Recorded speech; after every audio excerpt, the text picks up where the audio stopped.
सर्दियों का मौसम था। नन्हे खरगोश के घर के चारों ओर घास फूस लगाकर गर्म रखा जाता था। रात होने वाली थी। नन्हे खरगोश के मम्मी पापा ने उससे कहा, आ जाओ नन्हे, यहाँ सो जाओ, रात होने वाली है और बाहर बहुत ज्यादा ठंड गिर रही है। लेकिन मुझे नींद नहीं आ रही है, मुझे बाहर जाकर खेलना है। नन्हे खरगोश ने कहा, बेटा तुम कल सुबह खेल लेना, अभी बाहर जाओगे तो बीमार हो जाओगे। मम्मी ने उसे समझाया। मम्मी की बात मानकर नन्हा खरगोश आया और लेट गया, लेकिन उसे जरा भी नींद नहीं आ रही थी। वह थोड़ी देर लेटा, फिर अपने मम्मी पापा से छुपकर बाहर आ गया और घूमने निकल पड़ा। वह चलता ही जा रहा था।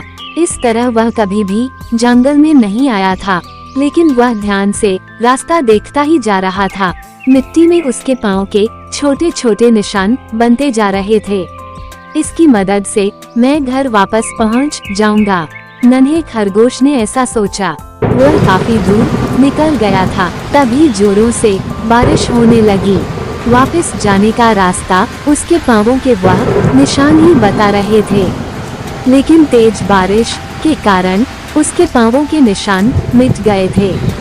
वह घबराकर इधर उधर भागने लगा। उसे समझ नहीं आ रहा था कि क्या करे। नन्हा बहुत डर गया था। दौड़ते हुए उसने ये भी नहीं देखा कि आगे तालाब है, और फिर छपाक से तालाब में गिर गया। वह तालाब में डूबने लगा।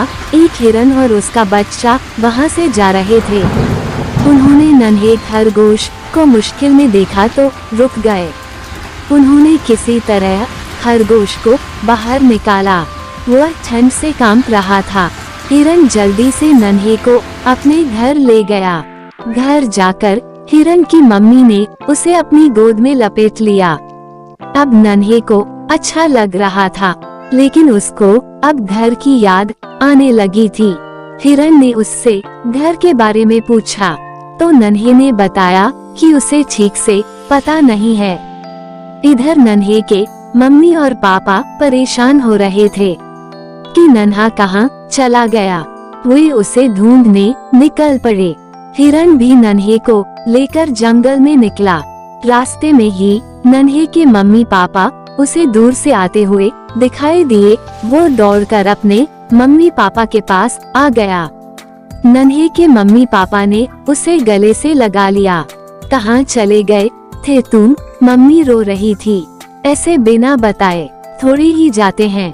नन्हे ने उनसे माफी मांगी। मम्मी पापा ने हिरन को धन्यवाद दिया और नन्हे के साथ घर की ओर चल दिए।